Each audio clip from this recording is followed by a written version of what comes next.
BPFनि साब्रै सोद्रोमाखौ दोलोनिफ्राय एरख'दों।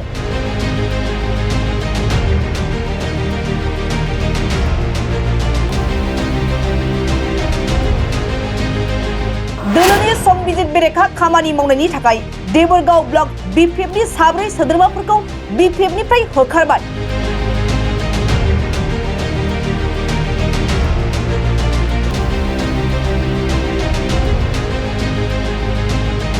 क'क्राझार जिल्लानि देबरगाव ब्लक लाइमोन BPFनि आफादगिरि मणिपाल नार्जारिजों लोगोसे साब्रै सोद्रोमाखौ दोलोनिफ्राय एरख'यो।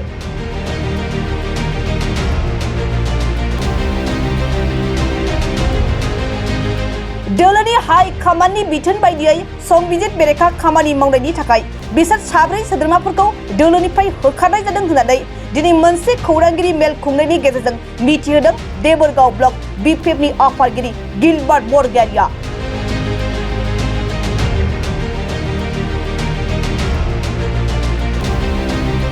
दोलोनिफ्राय होखारजानाय साब्रै सोद्रोमाफोरनि गेजेराव दं फारियै बिसमुरि बिजुलिपारा गामिनि मणिपाल नार्जारि। मणिपाल नार्जारिया देबरगाव ब्लक BPFनि आफादगिरि बिबानाव दंमोन। लोगोसे बिसमुरि खान्थालगुरि गामिनि मेक्टार नार्जारि, हल्टुगाव दबिनजरा गामिनि खोरोमदाव नार्जारि आरो दीपक नार्जारि। बे समाव देबरगाव ब्लक BPFनि आफादगिरि गिलबार्ट बरगयारिया मा जाहोननि थाखाय बिसोरखौ दोलोनिफ्राय होखारनाय जादों बेनि बागै मा फोरमायखो खोनासंदो। सार, दिनै जोङो जोंनि देबरगाव ब्लकनि सिङाव थानाय माखासे प्राइमारिफोरनिफ्राय आरो जोंनि ब्लक लेभेलाव माखासे बिबानगिरिफोरनि सायाव जोंनि हाइकमान्डनि अर्डार बादि बिथोन बादि जोङो माखासे एक्सन लानो गोनां जादों। जोङो दुखु फोरमायो बिनि थाखाय। नाथाय जों पार्टी डिसिप्लिनखौ मेनटेन खालामनो थाखाय बे खामानिखौ मावनो गोनां जायो। बेनिखायनो जोङो दिनै जोंनि BPF राजनैतिक हान्जानि गाहाम अनसायगिरि आरो गासै रायजो राजाफोरनो जोङो गुवारै मिथिसार होहरनो थाखाय दिनैनि बे समखौ लादों। बेनो जाहैबाय जोंनि देबरगाव ब्लक कमिटिनि आन्दोआव थानाय जोंनि कमिटिनिनो माखासे पर्टफलिय' हल्डार सोद्रोमाफोर बिथांमोना जोंनि पार्टीनि बेरेखा माखासे खामानि मावनायखौ जोङो नुबाय थादों आरो जोङो गोबां जायगानिफ्राय जोंनि प्राइमारिफोरनिफ्राय रिपर्टबो जोङो मोनबाय। दा बेनिखायनो जोङो बिथांमोननि सायाव माखासे गोनां डिसिसनखौ लानानै बिथांमोनखौ जोङो मैया 2 तारिख आगस्ट 2024 तारिखनिफ्राय जोंनि BPF राजनैतिक हान्जा एबा BPF राजनैतिक दलनिफ्राय बिथांमोनखौ जोङो एक्सपेल खालामनाय जाहैबाय। बिथांमोनानो जाहैबाय मणिपाल नार्जारि। बिथाङा जोंनि देबरगाव ब्लकआव इउथ प्रेसिडेन्टमोन आरो बिथांनि गामिया जाहैबाय बिजुलिपारा बिसमुरिनि बिथाङा। बेनि उनाव खोरोमदाव नार्जारि, बिथाङा हल्टुगावनि बे खेंखाइ खाथिनि। बिथाङाबो बिथांजोंनो लोगो जाफानानै बेबादि एन्टि पार्टी एक्टिभिटी इनभल्भमेन्टखौ जों मोननो हादों। आरो जोंनि पार्टीनि जे स्ट्रेटेजि, जोंनि पार्टीनि जे भिउ, बे भिउफोरनि बे साननायफोरनि कन्ट्रारि भिउ होनानै बिथांमोना गुबुन जायगायाव बेरायनानै मानसिफोरखौ BPF राजनैतिक हान्जाखौ नागारनानै गुबुन राजनैतिक हान्जाजों लोब्बा लानो थाखाय बिथांमोना कनभिन्स खालामगासिनो दं होननानै जोंनो रिपर्ट हरदों। दा बेनिखायनो जोङो बिथांमोनखौ साब्रै सुबुंफोरखौ जोङो इनिशियेलि दा जे स्टार्टिं हिसाबै जोङो एक्सपेल खालामनानै होनाय जाहैबाय। मणिपाल नार्जारि, बेनिफ्राय मेकनाथ नार्जारि आरो खोरोमदाव नार्जारि, बेनिफ्राय दीपक नार्जारि। बे साब्रै सोद्रोमाफोरखौ जोङो BPF राजनैतिक हान्जानि प्राइमारि मेम्बारशिप, बेनिफ्राय बिथांमोना जोंनि पार्टियाव जे रेसपन्सिबिलिटिस आरो जे एसाइनमेन्ट्सफोर दङमोन, जे दायित्व बिथांमोननो होनानै दोननाय जादोंमोन, बे दायित्वफोरनिफ्रायबो बिथांमोनखौ एक्सपेल खालामनानै होनाय जाबाय मैयानि दिननिफ्राय।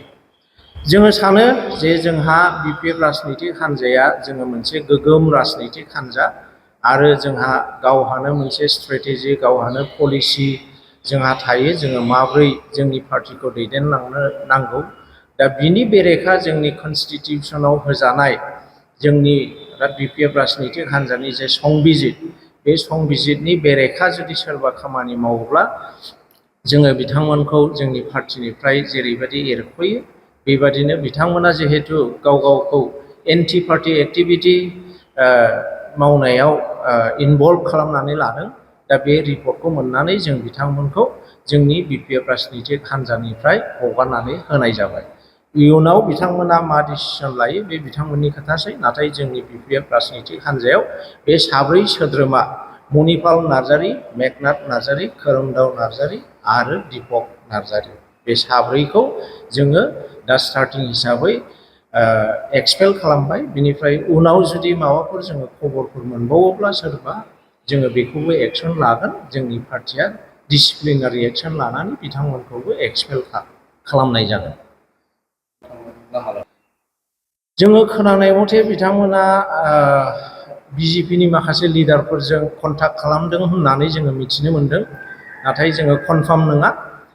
नाथाय बिथांमोना जोंनि पार्टिनि बेरेखा जानानै माखासे गामिफ्राव थांनानै माखासे प्राइमारिफ्राव थांनानै खोथा बुंहैनायखौ जोंनि पार्टिनि चिफ श्रीजुत हाग्रामा महिलारिनि बेरेखाबो माखासे खोथाफोर बुंदों होननानै जोंनो प्राइमारिफ्रा रिपर्ट हरदों दा बेफोरखौ लानानैनो जोंनि देबरगाव ब्लकनिफ्राय जोङो रिपर्टखौ हैथ'वाखैमोन नाथाय सारा गावनो रिपर्टखौ मोनग्रोनानै जोंनो जोंनि बिपिएफ राजनितिक हान्जानि हाइकमान्डआ जोंनो अर्डार हरदों जे बिथांमोनखौ एक्सपेल खालामनांगौ होननानै जोंथ'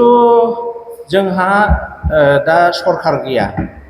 गैया होननानै जोंनि मानसिफ्रा माखासेफ्रा गोदाव सोराव जादों गोदाव सोराव जानाय मानसिफोरखौ जोङो बुंगोन जे बिथांमोना पार्टि कमिटमेन्ट गैखाया पार्टि कमिटमेन्ट थायोमोनब्ला सरखार गैयाबानो जे गोदाव सोराव जानांगौ बिनि जेबो खोथा गैया जायफ्रा पार्टि कमिटमेन्ट दङ पार्टियाव बिथांमोना दाबो स्थिर दं आरो जोंनि देबरगाव समस्थियाव जोंहा दाबोनो देरहानो हानायनि गोबां भटारफोर दङ जोंखौ हेफाजाब होग्राफ्रा गोबां दङ थांनाय बारावबो जोङो एसेम्बलि सेगमेन्टआवबो बिटिसिनि कनस्टिटिुवेन्सियावबो जोङो देरहादों जुदिअबा जोङो एमएलए माबायाव जेनदोंब्लाबो जोङो जोंनि देबरगाव कनस्टिटिुवेन्सि आरो क'क्राझार एमएलए सेगमेन्टआव जोङो देरहाजोबदों आरो थांनाय बारावबो बिनिखायनो जोंनि सापर्टारफ्रा खमायनानै थाङाखै नाथाय माखासे मानसिफोर दङ जायफ्रा खालि माबा मोनसे मोननो लुबैनायनि थाखाय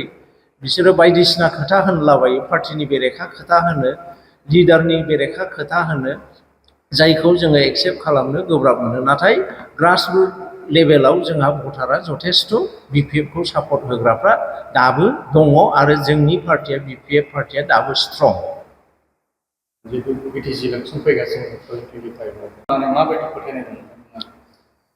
बिटिसि इलेक्सना फैगौ बोसोराव जागोन बिनि थाखायथ' जोङो थागथियारि जा जोङो थांनाय एमपि इलेक्सन गेलेखांनायनि उनाव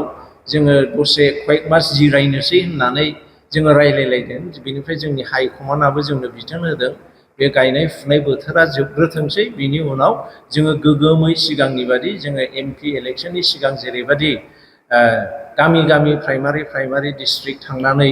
जे खामानिफोरखौ मावदोंमोन जों बे खामानिफोरखौ मावहैफिनगोन होननानै जोंनि हाइकमान्डआ जोंनो निर्देश हरदों आरो जोङो बेखौ नेनानै दं आरो मैया दाखालिसो जोङो हाइकमान्डजोंबो रायलायबाय जे जोङो समस्थियाव गिदिंनोसै नामा बेनिफ्राय जोंखौ होननाय जादों दसे कয়েक दिन नेथ'बाव जोङो गोगोम जागोन बेनिफ्राय जोंहा जेबो गिनांगौ गैया बिटिसि इलेक्सनाव बिपिएफ हान्जाया बिपिएफ राजनैतिक दला बिटिसियाव सरकारखौ दाफिनगोन बे खाथां आरो 100% जोंनि बिपिएफ राजनैतिक हान्जानि बिजाथिफ्रा बिसोरो देरहानानै सरकार दानायाव मदद होफैगोन